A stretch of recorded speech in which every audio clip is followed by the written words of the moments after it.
एक 9 साल का बच्चा जिसका घर पर ही इलाज चल रहा है क्योंकि इस बच्चे की तबीयत खराब है।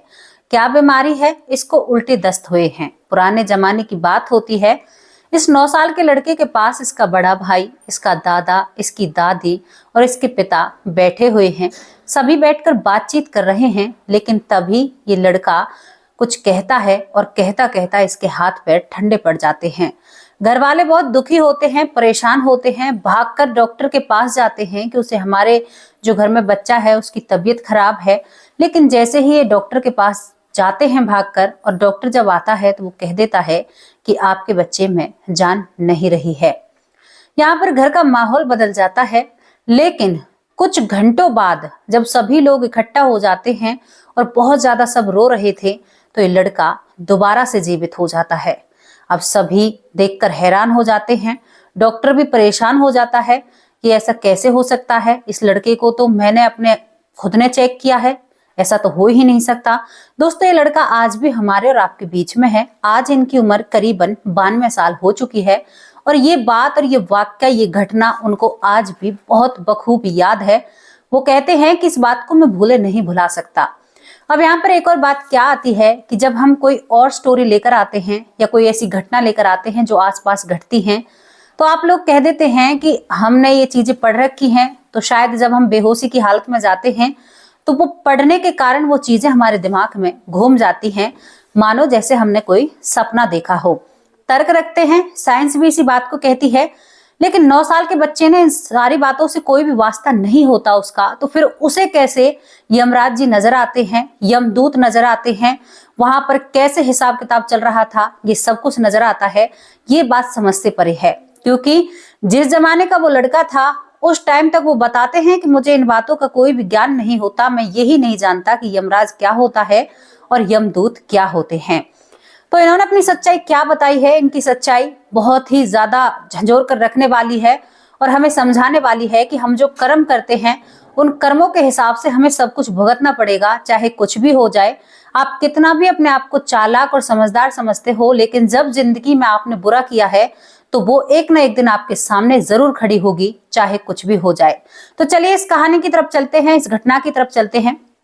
घटना की शुरुआत होती है हरियाणा के चरखी दादरी जिले से। इस जिले में एक गांव आता है और इस गांव में एक अमरचंद नाम का लड़का होता है। लड़का 8-9 साल का है, 8 से होके 9वीं साल में चल रहा है।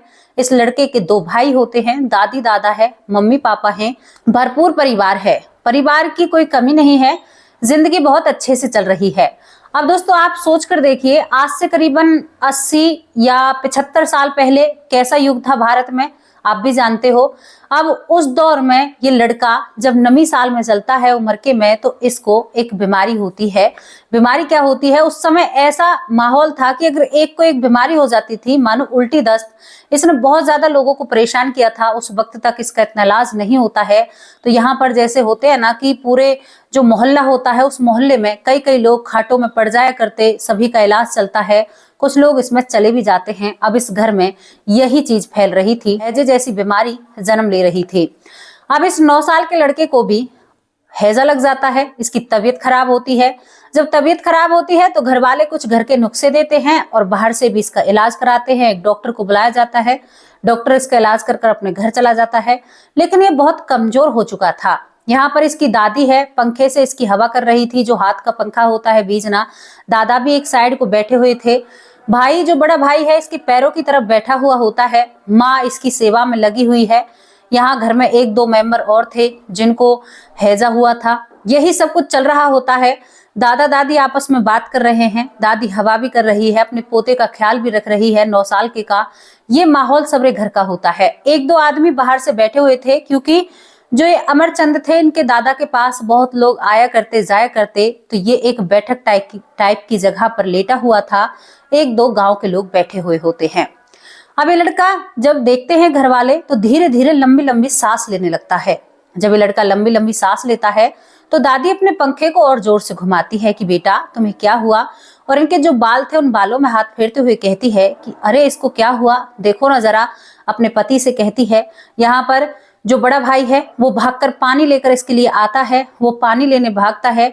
यहाँ पर जो पिता है, बेटे की हालत इतनी ज्यादा खराब हो जाती है कि वो डॉक्टर की तरफ भागता है।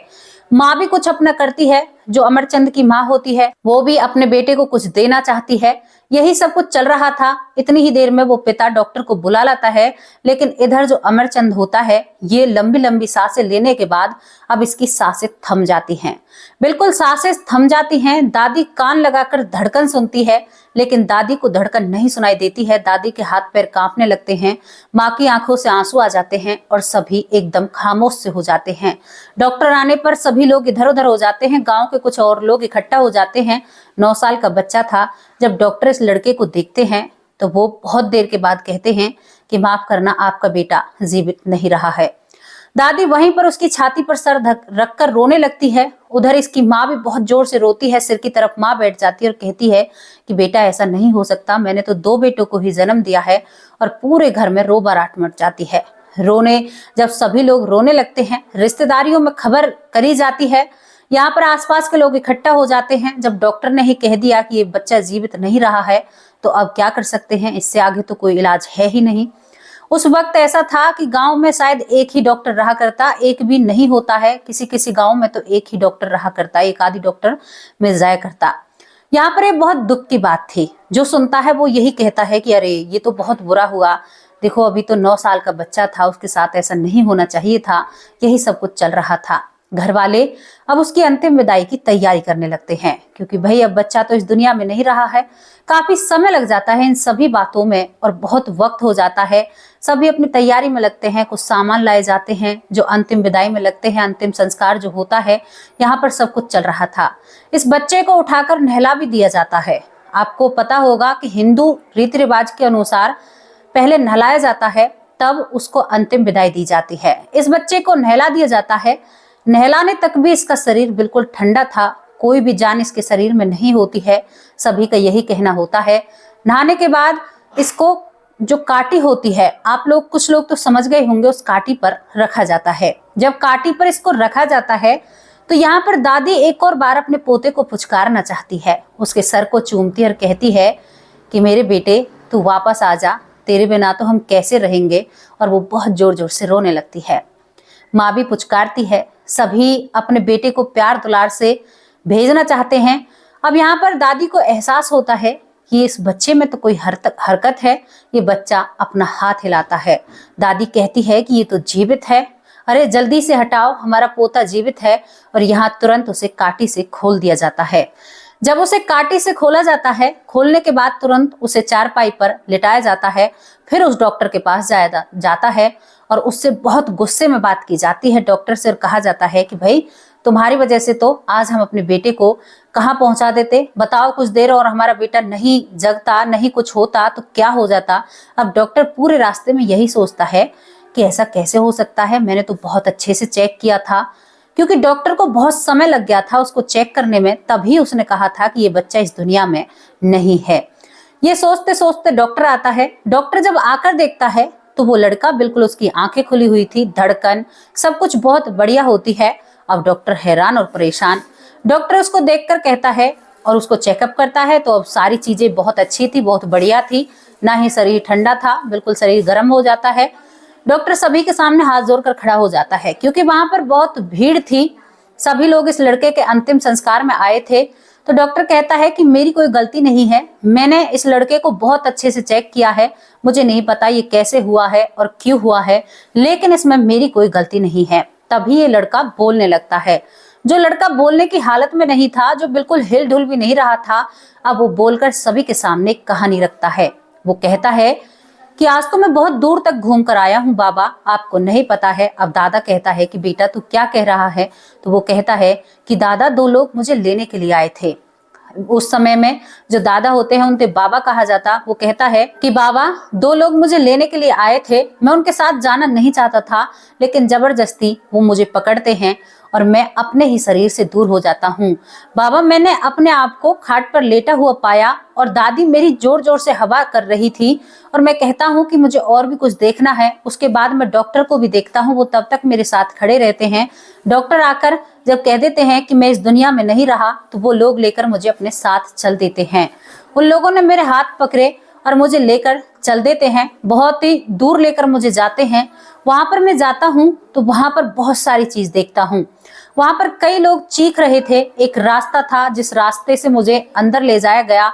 वहां पर एक व्यक्ति जो बड़ा तेजवान होता है बाबा, वहां पर एक आग की तरह का बैठा हुआ था, लेकिन वो आपसे काफी गुना बड़ा था, मतलब आपसे शरीर में बहुत बड़ा होता है।